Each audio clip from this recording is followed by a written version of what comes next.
Alright, hello and welcome everyone here to CEVO-Main Season 4. We've got a best of 3 tonight. Team Vas'Avi, they're going to be going up against Wild.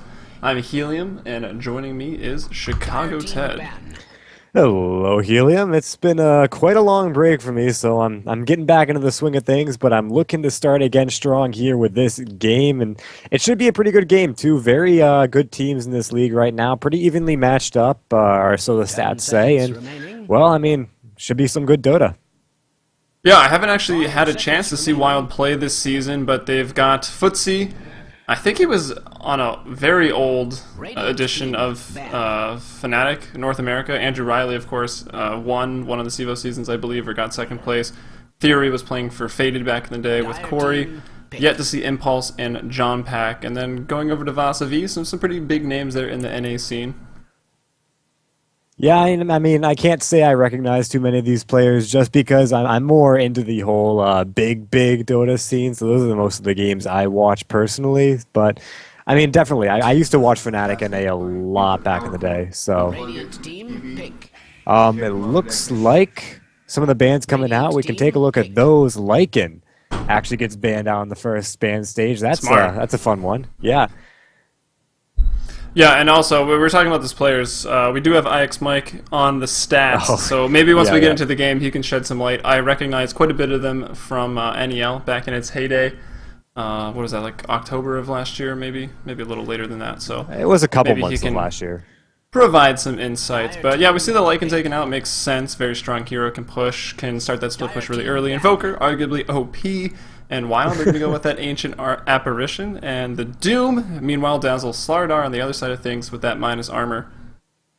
Yeah, I mean, Invoker is still a pretty high skill cap hero, but definitely some of the new buffs to him have just made him much more of a forgiving hero to play, especially when he decides to go for that Wex build. It doesn't take too much to go complete snowball on the enemy team. So, I mean, definitely a smart ban out. Nyx was an interesting one, so we might be seeing some of Vas'Avi deciding to go for some negative armor strats like Dazzle, maybe pick up a Vengeful Spirit, even throw a hero like the OD in mid, heroes that the Nyx typically goes to counter. And it looks like Vas'Avi have the Slardar Dazzle, so it doesn't look like the enemy's armor is going to be too much of a factor in this game. Yeah, I mean, we know Doom has too much, right? Oh, man. I don't know. Visage, though, is going to get banned out there third. Still a very strong support. They've given him so many nerfs over the days, but still very popular. None of them have been that drastic. I mean, the only thing that's going to take him out of the scene is if they really mess with Soul Assumption, which I don't think they will, but who knows? 6.81 does seem to be looming around on the horizon, as we've got potentially fake, potentially real patch notes out from Frogman Bruno himself. If those patch notes are real, I will eat a hat. I like the new Surge. Allegedly, the new Surge. That's the one where it puts up the movement speed by a set amount, right? Yeah, and you can exceed 522. You know, I have to say it is interesting, but it does not strike me as a legitimate thing to do to a Surge. I think it's fine, but you know, more power to Bruno or Ice Frog if that's who actually originated with the patch. Puck, though, gonna take a ban as well as Abaddon. So, you know, Abaddon's an interesting one because his ult now gets disabled by Doom, if I remember correctly. So, I mean, not typically thought of as a ban when you already pick up the Doom, but hey, I mean, they could be running some other heroes like maybe the Mirana that they don't want to have to face that Abaddon in lane. Yeah, I mean, Abaddon's still a really good hero, and I believe he's still sporting a pretty high win rate despite not getting picked up all that much. And yeah, like you said, Doom does disable his passive, so it's generally like if someone picks Abaddon, then you look to pick up Doom potentially. But yeah, I think you mentioned maybe they'll just go for the Mirana, or they're looking to go for the Mirana, or some big long duration stun. As some more bans come out, the Puck and the Storm Spirit being dropped out, those strong intelligence mid heroes that can really get it done and get those pickoffs in the mid game when you need them the most. But we're prepping for late game with the next two picks, the split pushing and the oh so annoying Naga Siren, as well as Nature's Prophet. I gotta give a lot of respect to the Naga Siren. Such an insane hero, but in certain positions can be very difficult to play. And she might be running the mid lane. I mean, we definitely have the Bat Rider pickup, but I haven't seen Bat mid all too often in the recent meta, usually being played in the off lane and then rotating into the jungle. It could be a support Naga. I wouldn't hold it past them, but Dazzle, Slardar, Naga, a couple of a very fishy lane sans the Dazzle, and you know, I don't really see that one coming into fruition. So yeah, gonna think it's gonna be a mid Naga. Centaur War Runner though. I mean, you can quote me on saying that I thought this hero was a very poor pickup, and I've been pleasantly surprised that I've been eating my words in the past couple of weeks as he's been picked up and used to great effect. Yeah, he's a fun hero to watch too. He runs very fast. He does a lot of damage. Oh, that and Funnick, he stomps on people with the blink Funnick dagger. Centaur. Did you watch that game, Funnick playing the Centaur and against the Lions in that best of 5? Yeah, I was at work tuning in and out of that best of 5. I watched most of game 1 because that thing was ridiculous. I just couldn't look away. Yeah. But yeah, I think I did. Man, running straight into the pit, 4-man stomp and cleans up all of them. It was incredible to watch. Treant Protector, though, man, I was making a list of heroes that I hadn't seen in a while, and Tree was one of them. So I'm kind of excited to see he's coming back into the game. At the same time, I just hate that dude's face. Yeah, he can be pretty annoying. Living Armor is nowhere near as annoying as it was, but, you know, Treant, he's definitely still good. I think he's a pretty situational pick. The healing is going to be nice, because we look at Dazzle, Slardar, and Naga Siren. Those heroes are going to be providing a lot of minus armor, and Treant, with that Leech Seed, can provide a bit of heal to his teammates, you know, if they're clumping up, getting caught by a Crush, or maybe the Riptide. There's a lot of AoE damage from Vas'Avi, so they're going to need the heal. They'll probably have Doom go for a quick mechanism on top of the Leech Seed, and just in an attempt to survive, but 3 out of their 5 heroes for Wild are really tanky, so... Yeah, the Treant Protector works really well to provide some sort of counter initiation against the Bat Rider. If the Bat blinks in, Treant, if he's quick enough on the trigger finger, can launch that ult, and the Bat's pretty much useless when she's already blinked. So definitely a possibility there. A couple of pretty good pickups. Enchantress to round out the draft for Vas'Avi. They're picking up a jungler of their own, and this game looks like we might not have a pause. I think we're going to go straight into it. Oh, I shouldn't even have said it. I always got to say it, man. Always got to jinx it. Well, I like that we've got what, 3 of quite a few nature heroes popping up their heads in this game. So a bit of a theme with the Treant, the Nature's Prophet, and the Enchantress, and then we've got some deep sea creatures. Yeah, Surf and the Turf Naga going here. and the Slardar. We could have used a Tide or a Slark, and Kunkka, I kind of lump him into that category. Yeah, Anyways. even though he's not a fish, he's quite deep in the depths there. So, well, it looks like I did jinx it. God yeah, damn it. you jinxed it. I think Tubby is also just making up rules right now. But hey, we can introduce the teams. Vas'Avi here for the Dire, as we look in here on Bat Rider. Whoa, this is awesome! I was watching the Dream League today, and I thought they just added this as an overlay, and I was like, how did they do that? But it tells you like who's playing the hero in showcase view. This is awesome. Yeah, so we've got Railgun there on the Bat Rider leading the charge. We've got Dazzle going to be played by Flying Zebra. The Naga Siren, that's going to be Lycus. Enchantress going to be handled by Ryan Noob. And that Slardar, that's going to be Tubby the Fat. All right, so taking a quick look on the other side of the river and not clumping up in the enemy jungle, we have Theory playing the Centaur War Runner. It's going to be Futse on the Treant Protector. John Pack playing the Ancient Apparition, and Drew Riley on the Doombringer, and Impulse playing the Nature's Prophet with that funky new set going on there. Yeah, that's the Kunkka set, I believe. He's also got that Scythe of Ice, so he's looking like a baller right now. Yeah, I'm zooming in on that showcase view. Dude, that's going to give some pretty good opportunities for some great action replays in the future. Yeah, man. Enigma. I was watching his Shittiest Digest video that came out today. He was utilizing that view pretty heavily. Dota Cinema, I think, has been taking quite a bit of advantage of Showcase View for their fails of the week and their Pimpus Plays, or whatever they call it. Pimpus Plays? I don't know. That's what I would call it.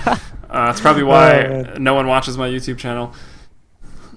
Oh, man. But it's going to be mid-Naga Siren. Lycus, mid-Naga Siren will be going up against Nature's Prophet. They're actually going to put the Nature's Prophet here into the mid lane. Null Talisman for the extra last hit damage. Pulled up some regen, so I don't know. We see a couple people in the scene do this. I think Arteezy has been known to throw the Nature's Prophet middle.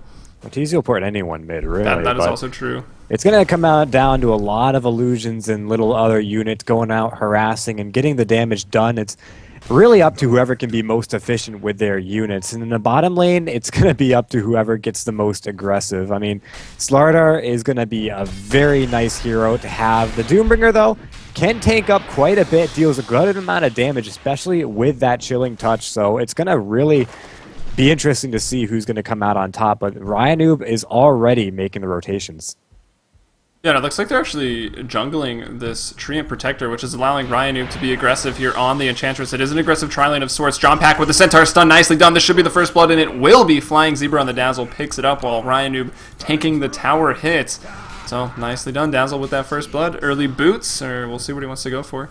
Yeah, and Doom, he's shown himself again right after that kill. He's not really worried about the Enchantress, but to be honest, that Enchantress could be coming around at any other time, so he should be playing it back, especially when his Ancient Apparition is not close by, and he's gonna stay close to the wave and farm up. But yeah, as you mentioned, the Enchantress will be jungling up the enemy jungle there. Shows no fear, and we'll be picking up creeps and we're looking to rotate towards the mid lane now as we have Lycus moving on in, has the net. Let's see if we can get it. Yeah, that goes off. The Satyr Blast is going to be there as well for the extra damage. It should be a kill on Impulse, and this is Vas'Avi making the most of this Enchantress. The Living Armor comes out there. It's Nature's Prophet, but it's too little too late. He will drop down, and this is that Enchantress just being so useful while Footsie here in the jungle. I'd assume he's being forced to use Living Armor on himself, but I actually kind of like what they're doing. I mean, putting the Treants with tree, it's just like a tree-on-tree jungle. And it's a pretty good idea. I mean, so far the rotations have kind of caught them off guard, but I don't know, it's creative. I mean, you can kind of sympathize with Timbersaw with this kind of thing going on. There's a lot of trees everywhere. So, yeah, I mean, he's got to be careful, though. I mean, the Enchantress rotating around, especially with the Troll Summoner now, can deal a lot of damage. And she spots him out. Is she going to go on? Looks like she will. The net will immediately fly. Can they get the damage out? He's got no mana. He will end up falling. No! She ends up not pursuing, and that Leech Seed healing up Treant Protector just enough to get him out of there alive. So some good clutch plays by him. Yeah, I don't know. I think Ryanoob would have been okay, just not wanting to chase through that choke point. Like, maybe Centaur could TP. Theory up here does not have a TP at the moment. Nature's Prophet, though, what's he just going to come over and poke for, like, 70 damage? I don't think he was in too much trouble, but just erring on the side of caution. Forces the Treant back to the base, at least, so taking away some of his farming time. Another gank to the bottom lane, though. This time, Andrew Riley and John Pack staying fairly far behind, but John Pack will still get caught by the net. Are they going to die for this? It looks like they will. Chilling touch to fly. Andrew Riley is in no position to fight, and holy shit, that was a lot of damage coming out from the Shadow Wave, completely cleaning up the Ancient Apparition. Ryanoob running away, but with the Nature's Attendant, should be quite all right. Flying Zebra also on turning tail and getting out of there, but John Pack the casualty. Yeah, he must have just healed up those 3 targets, 3 times 180, so it's a pretty sizable amount of damage coming out, even from the rank 1 wave, if you can get every instance of damage to hit your target, which it looks like was the case there. It should be noted that, you know, Ancient Apparition is a very squishy hero as well, so it could look like maybe it was a little more than it actually was. But let's check in on another lane for the moment. Batrider, that's Railgun. He's playing against Theory's Centaur. Should be an easy lane for the Bat, but we actually do see 20 and 5 the last hit denies for that Centaur. Railgun sitting at 17 and 3. So both heroes in this lane probably going to get up their Blink Dagger relatively soon, and we'll see which one can have a bigger impact. I personally like the Centaur in this lane. I mean, return damage is nothing to scoff at, especially when you've got a hero that does a lot of his harass through some auto attacks, especially earlier on. And Railgun doesn't do too much with those bare auto attacks, so can't really make a decent trade just with Theory's passive. And in terms of damage output, that level 3, level 4 up in double edge puts out so much damage that it's really hard to go up and try to fight the Centaur when you just take more damage than you give. Yeah, I think this lane is basically both these heroes are going to do pretty well. So I guess that's a good point that Centaur can do well against a Batrider, but I think the bigger thing to look for is going to just be who can rotate better. At this point, it kind of has to be Theory. They're starting to fall on the back foot here. It's Vas'Avi. But Batrider, again, also not a hero to scoff at despite his gimped range on Flying Lasso. And the fact that there is a Stampede to get people to run away from his initiations. Or, like you said earlier, the Treant with the Entangle. Overgrowth. Well, Andrew Riley farming up pretty decently in the bottom lane with this Devour, but it looks like he's going to get caught out once again by Ryan. No, a absolutely amazing Ice Vortex, and I might be exaggerating a bit, but I think you are.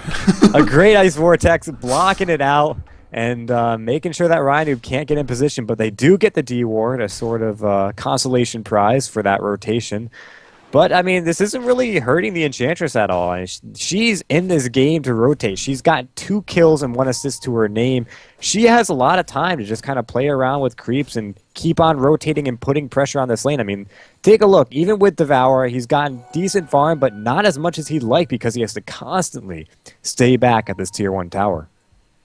Yeah, and Ryan went for the Urn here on the Enchantress, which signifies that he wants to go kill people. He's not playing greedy by any mean, and with these creep that Enchantress has alongside her, Flying Zebra now with 2 points in Shadow Wave, you can just see him pumping out the damage, not to mention the Naga illusions as well. So a lot of synergy for this Dazzle, apart from just the standard synergy of their armor reduction overall.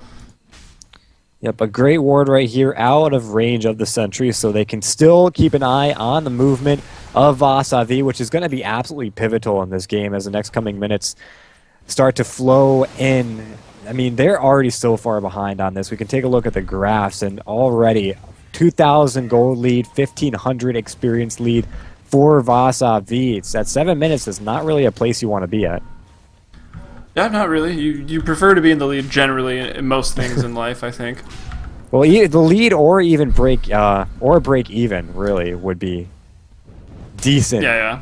Or if the graphs are telling you you're behind, maybe you've got the momentum, or you've just swung it around or something. Not quite the case here. Pretty much all Vas'Avi, and what I was trying to say, Ryan Noob with the Urn of Shadows, which means Flying Zebra, he's got a Sage's Mask. So he's going to be able to get that medallion up pretty soon, and that's going to be even more armor reduction. Actually, they're going to have a bit of a go. Andrew Riley in some trouble. Let's see if they can... actually, no, it's going to be Tubby the Fat who's in some trouble, but the rest of the team stampeding forward. Tubby, will they be able to bring him down? It looks like they will. The lead sheet, that's going to put the heal out onto Andrew Riley. Now Ryan Noob rotating around, going to try to kill the squishiest target first, but it's probably going to have to back off as Theory shows up. They do not have that speed, and looks like one Centaur is going to stun the other, and that will mean Theory not going to pick up a kill. Conqueror beats Warrunner. Oh, Zebra though in trouble though. Impulse has teleported over to him. He's got the Sprout up, level 1. There's an Invis rune, so he's going to loop around the trees to try to deny it. Exactly what he does. Nice play. Good awareness there from Impulse, but I think this is going to lead to Flying Zebra getting away. Neither Treant or the Centaur have that Blink Dagger, but Theory, he's getting pretty close. 1,700 gold. Andrew Riley actually steals up the Enchantress Centaur, now has a stomp of his own, so that's going to be interesting to watch. He's also got Doom up and running. He did get the level 6 from that creep, so Tubby the Fat has to be very careful right now. If there's a Doom initiation, he's going to be really hard-pressed to run away. There is an amplified damage now on the Doom, already at -6 armor, so Doom's got to be pretty careful. Ryan Noob with that Urn and the Impetus and full mana. Footsie is gonna die here. No chance. Yep, Ryan Noob is dominating 4-0 and 1. That's gonna be some more Urn charges. He's gonna use them for himself. We can see 4 heroes down here for the Dire. That's the Blink Dagger, the first of the game. Railgun onto Andrew Riley with the amplified damage. It actually just runs out. He will reapply it, and that's going to be another kill there. Andrew Riley taking his first death, actually, and it's 6-1 here for Vas'Avi. Yep, but Impulse actually makes it immediately onto the top lane, making good use of the rotations coming out from Vas'Avi, and just trying to be as efficient as possible. He's on the top lane, and they're looking to try to make a push, but this tower's at full HP up top against the half tower, going against the Enchantress and a full wave, so things are going to be a little difficult, but they're going to go for it anyway. They do have some good damage, but there is going to be a Fortify, and they should not be able to trade this tower. Yeah, well, their tower pushing is being slowed down a little bit by this living armor here in the bottom side of the map. But it looks like they are going to get it first, and that can put them in position to defend the top tower. Actually, Railgun shows his face up there, has his blink, but Lasso on cooldown for another 35 seconds. So it looks like the rest of Wild is going to be able to run away. Ancient Apparition also making his way up there. He's only level 4, so no ultimate yet. And IX Mike is just going to go ahead and call it. They won. That's the professional opinion. I don't know, man. I mean, you got the Enchantress so far ahead. However, how hard can an Enchantress carry, really? I mean, the Slardar is going to be the main focus, as well as a Batrider. Both have blinks, but Wild still have a decent lineup to play from behind. They still have the Nature's Prophet to try to split push out as much as possible. And Centaur's got his blink up and running as well. So, well, they might be able to pull it back. Actually, the first blink from Tubby the Fat will be off the mark. Impulse trying to run away. There is a good, fast movement speed on the Slardar. He goes ahead and pops the Sprout to keep himself alive. Now Impetus coming out, dealing a good chunk of damage. There was damage block. Yeah, not enough to kill him, especially with that living armor. And no one going down as of yet. Andrew Riley, though, might be in a little bit of trouble. No, he's just going to take an auto attack from the creep on the ledge. Here comes Railgun, though. Do they have any way to stop him? They do not. Well, they put his blink on cooldown with one attack, and I think Vas'Avi are going to think a little bit better of that. Mike calling that they won it. If Vas'Avi goes in there and gets themselves wiped, then maybe it's not so easy. So far, they've been playing pretty cautious, only giving up one death, and that was actually Tubby there in the bottom lane a little while ago. Living armor onto the tower in the mid lane as Vas'Avi look to push it down. Lycus is here. Let's see what he's going for. What do you know? It's going to be a Radiance, so not really too surprised. He's up to 3,700 gold now at only 11 minutes and 40 seconds. So he's getting pretty close. Flying Zebra, I think this is going to be another death. It will. Theory just going to go ahead and chop him in half. No time to grave that. That was the Centaur showing absolutely no mercy, and the damage from the Centaur really showing itself so far, and hopefully he can use that damage to turn this game around. He actually uses on the jungle creeps there, dealing a pretty good chunk of damage, which is kind of fun to watch from this Centaur. Absolutely a monster at DPS. Yeah, I don't know if this works anymore, but you used to be able to just stack up the jungle and then smoke yourself, and then since you can use abilities in smoke, you just double edge down the camps and you can clear like massive stacks at level like 5 on Centaur. Really easy way to get your blink dagger. Similar to what people do now on the Sand King with just stacking and then sandstorming. But more important things, perhaps. Andrew Riley throws off a Doom onto Ryanoop, who will just go ahead and sprank away. Worst case, he gets denied, but the heal from Dazzle will keep him up. Impulse is going to give up his life here at the bottom rune spot. Maybe not if he picks up that regen and scurries on off. They turn it around to Tubby the Fat. Nature's Wrath comes in as well. One auto attack did actually land, just didn't do a whole lot to the... well, 1,000 HP and 7 armor hero. TP's coming in from Nature's Prophet. Gonna cancel. And maybe he should have just went because he could have got the kill. Now he might die to the Impetus. But look at this living armor. It's doing so much work at this point. Theory jumps forward, stuns the Hellbear Smasher, and will just run away. Yeah, Tubby barely getting himself out of that fight, but the bottom tower did end up falling. So, and throughout that whole thing, not many heroes, in fact, I don't think really any heroes died, but there was a tower, so Wild getting a little bit of an advantage from that fight, although not really enough to say that they've got this game. Yeah, and this game's about to get a lot harder. They haven't been able to deal with Lycus at all. This is like the first damage Lycus has taken from anyone besides his mid adversary, which was Nature's Prophet, and he will sleep. He doesn't have a TP on his person, so he's going to have to try to get away as fast as possible. He will do just that. And he's okay, so... you've got a team full of, well, not really full of, you have one Blink Initiator, the Centaur right now. If Naga gets up that Radiance, well, that's going to disable Blink and can make it very hard for Wild to find any initiation in this game. Yeah, but we flying out to Andrew Riley. He takes so much damage, he will end up falling, even with the Overgrowth keeping all of Vas'Avi in place, and that Doom really doesn't know what hit him. Now Tubby the Fat, he wants more, he goes in, Futse will die, John Pack as well. What a bash coming out from Tubby there, and now 2-9, things are looking very bleak for the men on Wild. Yeah, it's not looking too good right now. I guess we can check out the graphs to see how far they are behind, as Vas'Avi is going to go for that Roshan, because of course they've got the minus armor to facilitate it. They're only 4,000 gold behind 14 minutes. It's not the biggest deficit we've ever seen, but still things aren't looking too great. They sit 5,000 XP behind right now. Boots of Mana is apparently what I'm calling them. Arcane Boots come out here for Dazzle. I think I saw a Medallion being finished up by someone as well. Treant Protector on the side of Wild actually decided to go for one.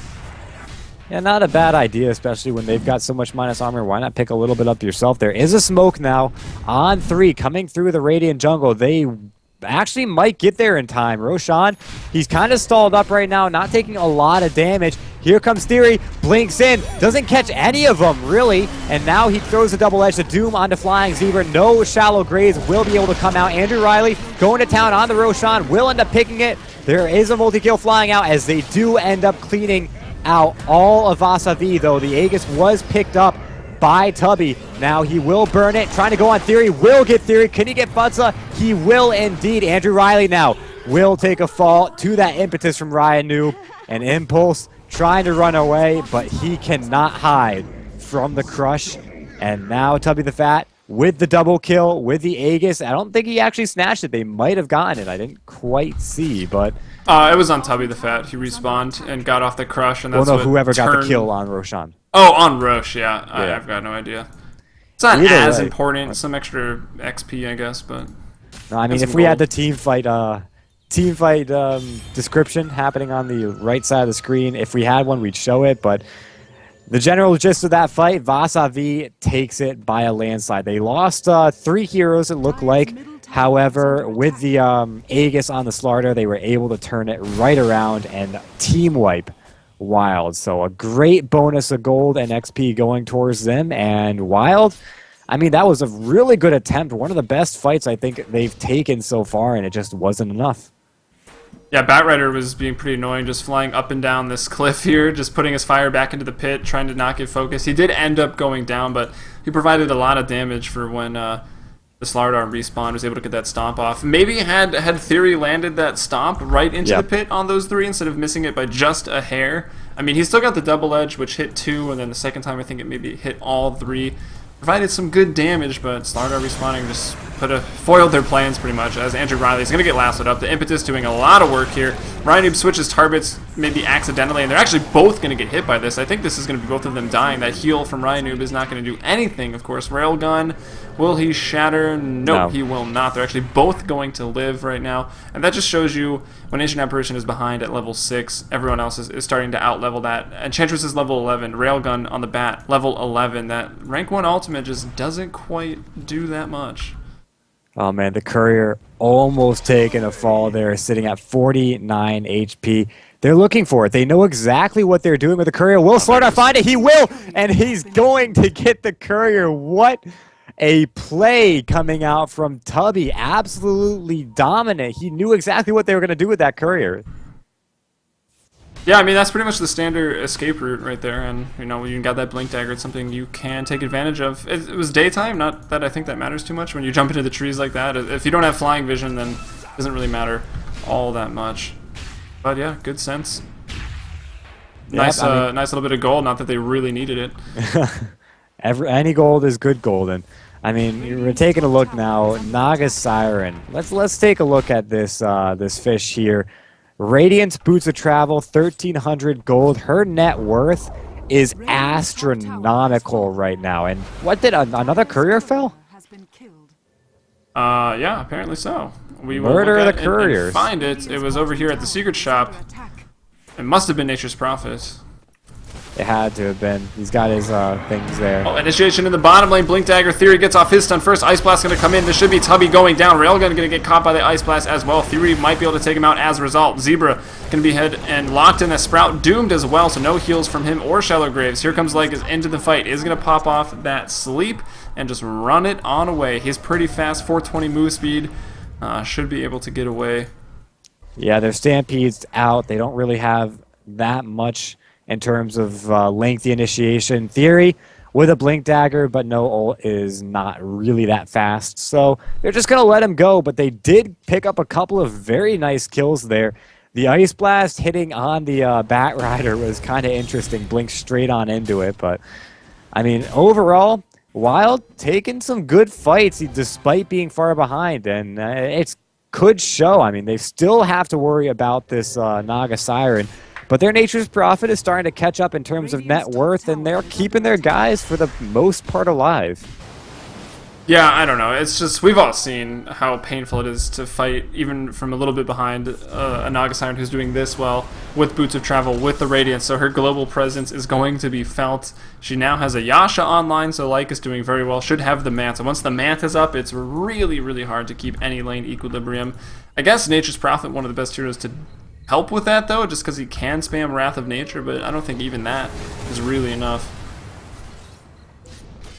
Yeah, I mean, he's mostly going to have to rely on just getting that split push, hopefully trying to force Vas'Avi into difficult situations. But when you've got a Naga who's got great Rat Dota on her own and has Boots of Travel, it's going to be really difficult. Now the initiation, Ryan Noob didn't stand a chance. immediately gets blown up. But here comes Tubby the Fat. He will get immediate overgrowth. Now a Doom Flying Zebra cannot get those shallow graves off. Tubby the Fat will fall, but not before getting a 3-man crush onto Futse, Riley, and Theory. But Lycus on the backlines starts cleaning things up. Impulse will take a fall despite getting a couple of good kills. Now Lycan, ultra kill.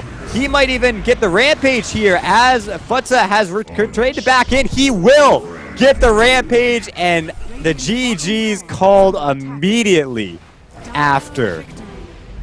Man, to start that fight off and get everybody so low, Dazzle landed a 3-enemy weave, and then they all stood right in it. I think I saw Treant like in the red. It was like minus 20 armor, and then they were left on like 10% HP each. Lycus shows up to the fight. He's like, "Hey, I got a Radiance," and then he gets an ultra kill. So a dominant performance, good space creation. Oh yeah, he did. Well, he got an ultra kill first, so I'm not technically wrong. But yeah, there's so much space created for Naga for that Lycus, and I guess Ix might call it from like minute 4. I don't want to say he was completely right at minute 4, but overall, yeah. I mean, Wild, again, showing those signs of life is my favorite thing to say. But I mean, I mean it. They did have some great team fights, but overall, they just got way too far behind. So, game 2, hopefully they can bring their A game. Yeah, you're watching CEVO-Main Season 4 here at twitch.tv/playcevo2. I'm Helium. With me is Chicago Ted, and we'll be back with you in